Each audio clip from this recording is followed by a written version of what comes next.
नमस्कार प्रिय दर्शकों, आज के इस कार्यक्रम में हम चर्चा करने जा रहे हैं 23 मई 2021 से शनि देव की वक्र गति चाल की।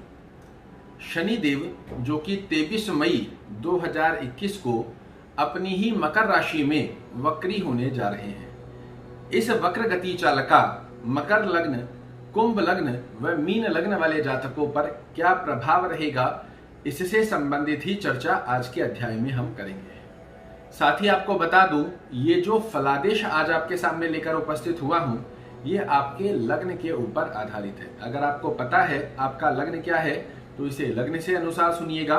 अन्यथा आप यदि एक मकर राशि के जातक हैं, कुंभ राशि के जातक हैं या फिर मीन राशि के जातक हैं और आपको नहीं पता है कि आपका लग्न क्या है, आपके पास कुंडली नहीं है, तो आप इसे राशि अनुसार भी सुन सकते हैं।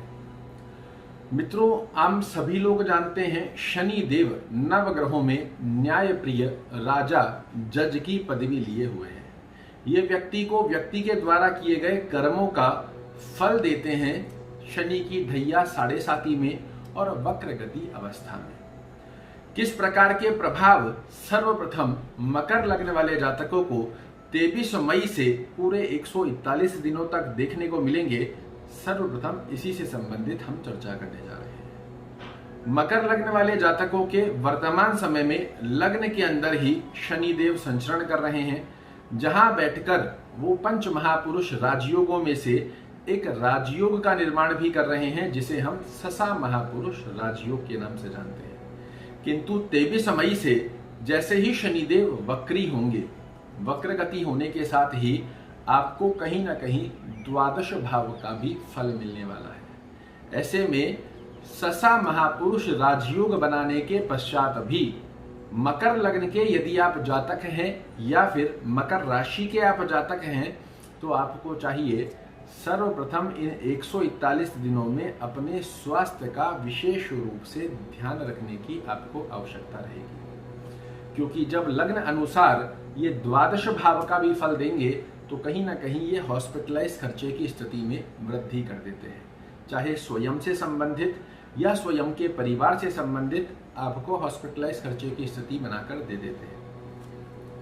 कोई कोर्ट कचहरी मुकदमा की स्थिति यदि आपकी चल रही है तो इस समय में भी अपने आप को पूर्ण रूप से सुरक्षित बनाने का प्रयास करें और साथ में ही ऐसे कोई भी कार्यों के अंदर इन्वॉल्व नहीं होना है जहां ऐसी गतिविधि, कोई कोर्ट कचहरी मुकदमा की स्थिति आपको देखने को मिल सकती है। फिजूल की खर्चियों से भी मकर लग्न व मकर राशि वाले जातकों को इस समय में बचने की अति आवश्यकता होगी, अन्यथा आप अपना बजट बिगाड़ बैठेंगे इन 141 दिनों में। यहाँ डरने की आवश्यकता नहीं, समझने की आवश्यकता है, क्योंकि ग्रह तो अपना फल देंगे। किंतु यदि आपको पता है कि इस पर्टिकुलर ड्यूरेशन में मुझे किन किन सावधानियों का ध्यान रखना है, क्या कार्य करने हैं क्या नहीं करने हैं, ये आपको यदि पहले पता हो जाता है तो आप सचेत होकर उन कार्यों को सुदृढ़ तरीके से सुचारू रूप से कर सकते हैं। तो डरने की आवश्यकता नहीं।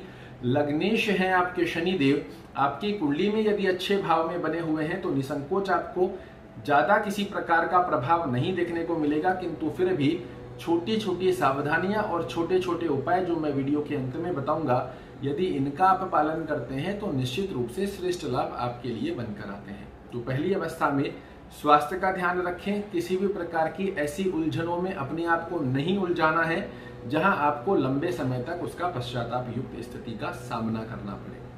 फिजूल की खर्चियों से बचना आपके लिए समय में आवश्यक रहेगा। जल्दबाजी में किसी प्रकार के गलत निर्णय आपको लंबे समय तक परेशान कर सकते हैं, तो इस बात का भी आपको विशेष रूप से ध्यान देना है। जल्दबाजी में ओवर कॉन्फिडेंट होकर किसी भी प्रकार के निर्णय पर ना पहुंचे। बड़े सोच समझकर शांतिप्रद अवस्था में अपने से ज्यादा अनुभवी लोगों की सलाह लेकर कोई भी कार्य करेंगे, बड़े अच्छे लाभ देखने को मिलेंगे। वाणी पर संयम बनाकर रखना आपके लिए आवश्यक रहेगा। धन से संबंधित अच्छे योग आपको अवश्य देखने को मिलेंगे। कुटुंब परिवार में यशमान प्रतिष्ठा की वृद्धि का योग रहेगा, किंतु ये जो 3 अवस्थाएं मैंने आपको बताई, स्वास्थ्य संबंधित ध्यान रखना है, फिजूल की खर्चियों से बचना है और चलते फिरते जबरदस्ती उन समस्याओं के अंदर अपने आप को इन्वॉल्व नहीं करना जो आपके और आपके परिवार को कहीं ना कहीं समस्याग्रस्त अवस्था में डाल सकती है। यदि आप जॉब करते हैं तो जॉब में शांतिप्रद अवस्था में अपने बॉस, अपने कलीग, इनसे बिना फिजूली में नहीं उलझना है। जैसी आपकी जॉब चल रही है शांतिप्रद अवस्था में उसे फॉलो कीजिए। कोई कर्ज इत्यादि यदि आपने किसी से ले रखा है, अगर वो क्रोधित अवस्था में भी बना हुआ है तो भी आप शांतिप्रद अवस्था से उस समय को निकालने का प्रयास करें। उग्र होकर, अपनी वाणी पर संयम खोकर इस प्रकार की गतिविधि में यदि आप कहीं उलझने का प्रयास करेंगे तो ये पश्चाताप युक्त स्थिति का योग दर्शाता हुआ पाया जाएगा। कहीं ना कहीं आपके कार्यों के अंदर छोटी छोटी रुकावटें देखने को मिल सकती है, उसमें भी आपको संयम बनाकर रखना है। और वीडियो के अंत में जो उपाय बताऊंगा इनका छोटा छोटा सा पालन करते रहेंगे तो कहीं कोई समस्याकृत अवस्था नहीं देखने को मिलेगी। दाम्पत्य जीवन की स्थिति में बड़े अच्छे लाभ देखने को मिलेंगे। भाग्य का साथ आपको निश्चित रूप से देखने को मिलेगा। कर्म क्षेत्र की स्थिति निश्चित रूप से परिपूर्ण लाभ देती हुई पाई जाएगी। बस जो 3 अवस्थाएं मैंने आपको बताई है इनका आपको ध्यान रखना है। मकर लग्न व मकर राशि वाले जातकों के पश्चात बात करें मित्रों यदि कुंभ लग्न वाले जातकों की, तो कुंभ लग्न वाले जातकों के लिए भी द्वादश भाव में वर्तमान समय में शनिदेव संचरण कर रहे हैं, किंतु कुंभ लग्न वाले जातकों के एकादश भाव के लाभ देते हुए पाए जाएंगे इन 141 दिनों में शनिदेव। यदि आपका कुंभ लग्न है या फिर आपके पास कुंडली नहीं है, आपको लग्न नहीं पता है और आप एक कुंभ राशि के जातक हैं, तो निश्चित रूप से तैयार हो जाइए। शनिदेव आपको आपकी डिजायर्स पूर्ण इन 141 दिनों में अवश्य रूप से करते हुए पाए जाएंगे। आपके आय के स्रोतों में आपको वृद्धि देखने को मिलेगी। बड़े भाई बहनों से संबंधों में कहीं अगर आपके मनमुटाव बने हुए हैं वो पूर्ण होने जा रहे हैं। बड़े भाई बहनों का बड़ा सहयोग आपको इस समय में मिल सकता है, किंतु आपके लिए भी आवश्यक स्थिति रहेगी कि अपने स्वास्थ्य का ध्यान रखें, बिना फिजूली की उलझनों में ना फंसें। धन से संबंधित अच्छे लाभ देखने को मिलेंगे, इसमें कहीं कोई समस्याकृत अवस्था नहीं रहेगी। अपनी जॉब से रिलेटेड सावधानी बरतने की आवश्यकता आपको रहेगी। आपका प्रमोशन इत्यादि का योग यदि टल रहा है, इसमें बिल्कुल फ्रस्ट्रेट नहीं होना है। कार्यों में थोड़ा डिले देखने को मिलेगा, किंतु कार्य निश्चित रूप से आपके पूर्ण होने हैं, इसमें किसी प्रकार का कोई संकोच नहीं है। अपने कर्म क्षेत्र से रिलेटेड अभी वर्तमान समय में यदि आप जॉब चेंज करने की सोच रहे हैं तो मेरी सलाह आपको रहेगी, यदि शांतिप्रद अवस्था में आपकी जॉब चल रही है तो इसे चलने दीजिए। अभी जल्दबाजी कर 23 मई से 141 दिनों में आपको जॉब चेंज करने की आवश्यकता नहीं रहेगी। कर्म क्षेत्र के अंदर थोड़ा सा अधिक वर्कलोड देखने को मिल सकता है। एप्रिसिएशन में थोड़ी कमी देखने को मिल सकती है, किंतु इसको आनंदमयी रूप से यदि आप मैनेज करेंगे कहीं दिक्कत नहीं है। सभी स्थितियां पूर्ण रूप से आपके पक्ष में रहने वाली है। कुंभ लग्न व कुंभ राशि वाले जातकों के पश्चात यदि हम चर्चा करें मीन लग्न वाले जातक व मीन राशि वाले जातकों की, तो मित्रों यहाँ मीन लग्न और मीन राशि वाले जातकों के लिए शनि देव की स्थिति कुंडली में अकारक ग्रहों की संख्या में आती है और शनि देव आपके एकादश भाव में वर्तमान समय में संचरण कर रहे हैं और इनका जो प्रभाव देखने को मिलेगा वो कहीं ना कहीं कर्म भाव पर भी देखने को मिलेगा। तो यहाँ यदि आप मीन लग्न के जातक हैं तो अपने कर्म से संबंधित उतार चढ़ाव की स्थितियां आपको देखने को मिल सकती है। यदि आप मीन लग्न के जातक हैं, व्यापार कर रहे हैं, तो व्यापार में आपको कुछ उलझने देखने को मिल सकती है। कार्यों में डिले देखने को मिल सकता है। जो भी कार्य आपको लगे कि बड़ा इजी गोइंग हो जाएगा उसमें डिले देखने को मिले। आपकी एक्सपेक्टेशन के अकॉर्डिंग कार्य में जो श्रेष्ठ लाभ मिलने चाहिए उसमें कहीं ना कहीं कमी देखने को मिल सकती है। किंतु फिर से कहूँगा ये न्यायप्रिय ग्रह हैं। संयम के साथ, पूर्ण विश्वास के साथ और ईमानदारी के साथ यदि आप अपने कर्म क्षेत्र की स्थिति को बनाकर रखते हैं 100% शनिदेव का श्रेष्ठ लाभ आपको अवश्य देखने को मिलता है। यदि आप जॉब कर रहे हैं तो जॉब के अंदर भी आपको कुछ स्थितियों में एप्रिसिएशन में कमी देखने को मिल सकती है। ओवरलोडेड वर्क की वजह से आपको स्ट्रेस देखने को मिल सकता है। कहीं ना कहीं आपके बॉस, आपके कलीग आपकी लैग पुलिंग करते हुए पाए जा सकते हैं।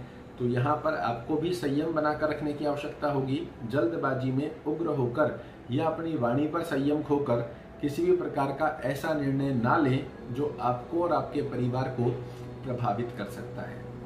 यहाँ आपकी डिजायर्स अवश्य रूप से पूर्ण करेंगे, किंतु कर्म क्षेत्र से संबंधित उतार चढ़ाव ना हो इसका आपको विशेष रूप से ध्यान रखने की आवश्यकता होगी। 23 मई से 141 दिन तक आपको फिजूल की खर्ची देखने को मिल सकती है।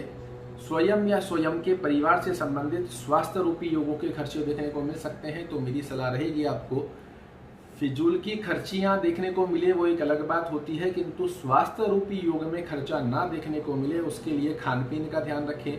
वर्तमान समय में जो संक्रमण चल रहा है इससे अपने और अपने परिवार को सुरक्षित रखने का प्रयास करें।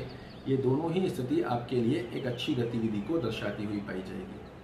आपके द्वारा जो डिसीजन लिए जाएंगे ये भी आपको जल्दबाजी में नहीं लेने हैं, सोच समझकर शांतिप्रद अवस्था के अंदर डिसीजन लें। संतान संबंधित थोड़ा सा तनाव देखने को इस समय में आपको मिल सकता है कि संतान वर्तमान समय में जैसा हम चाह रहे हैं वैसी हमारे बात में नहीं चल रही है, या फिर विद्या की स्थिति में कहीं ना कहीं आपको उनका तनाव देखने को मिल रहा है। तो उस स्थिति में भी क्रोधित अवस्था का या अपनी वाणी पर संयम होने की आवश्यकता का योग नहीं रहेगा। बिल्कुल शांतिप्रद अवस्था से कैसे उसे मैनेज किया जाता है इस पर आपको वर्क करना होगा। कार्यों में छोटी छोटी रुकावट की स्थितियां देखने को मिल सकती है और इसी कारण कहीं ना कहीं मानसिक तनाव में वृद्धि होती हुई स्थिति आपके सामने प्रकट होगी, किंतु ऐसा आपको नहीं करना है। अपना कुछ समय मेडिटेशन योगा के अंदर अवश्य दें। सुबह शाम जैसा भी संभवत रहे अपने लिए कुछ समय आपको अवश्य निकालना चाहिए। और ऐसी स्थिति करने पर अपने आप को यदि आपने काम रखा, शांतिप्रद अवस्था का योग बनाकर रखा, तो शनि देव की स्थिति का ये समय आपके अनुकूल होने लगेगा। इस समय को मकर राशि वाले, कुंभ राशि वाले और मीन राशि वाले जातक कैसे अपने पक्ष में बनाकर रखे, उसके लिए छोटे छोटे उपाय आपके लिए बड़े ही कारगर सिद्ध होंगे। नित्य सायंकालीन समय में सूर्यास्त के पश्चात 108 बार ओम शम शनिश्चराय नमः का जाप करना आपको श्रेष्ठ लाभ देता है। शनि चालीसा का पाठ कर सकते हैं, ये बेहद अच्छा लाभ रहेगा। शनिवार के दिन यदि आपके आसपास में पीपल का वृक्ष हो, वहां पर यदि आप पीपल के वृक्ष के ऊपर यदि जल अर्पित कर सकते हैं तो ये बहुत अच्छा है। चमेली का तेल अर्पित कर सकते हैं, चमेली का दीपक लगाकर पीपल के वृक्ष में रख सकते हैं, ये बड़ा अच्छा लाभ देगा। गरीबों की किसी भी प्रकार से सहायता कर सकते हैं। 4th क्लास एम्प्लॉयज को किसी भी प्रकार से परेशान ना करें। किसी भी व्यक्ति के साथ छल कपट करना, बेईमानी करना, धोखाधड़ी करना, ऐसा आपको नहीं करना चाहिए। असहाय व्यक्तियों की सहायता करना और शनि महाराज से पूर्ण रूप से आशीर्वाद की कामना का ध्यान करना कि हे न्याय प्रिय ग्रह, पूर्ण रूप से मेरे और मेरे परिवार की रक्षा कीजिए, मुझ पर और मेरे परिवार पर सदैव आशीर्वाद बनाकर रखिए। आप देखेंगे बड़े ही शांतिप्रद अवस्था में ये 141 दिनों का योग आपके लिए बेहद लाभप्रद रहेगा और किसी प्रकार की जो स्थितियां आपके विपरीत बनने जा रही है उसमें भी आपको हानि नहीं देखने को मिलेगी। आशा करता हूं मेरे द्वारा दी गई ये जानकारी आपको पसंद आएगी। अगर पसंद आए तो वीडियो को लाइक कीजिएगा, शेयर कीजिएगा, चैनल को सब्सक्राइब कीजिएगा। कल ऐसी ही एक और रोचक जानकारी लेकर आपके सामने प्रस्तुत होऊंगा। तब तक के लिए जय शनिदेव।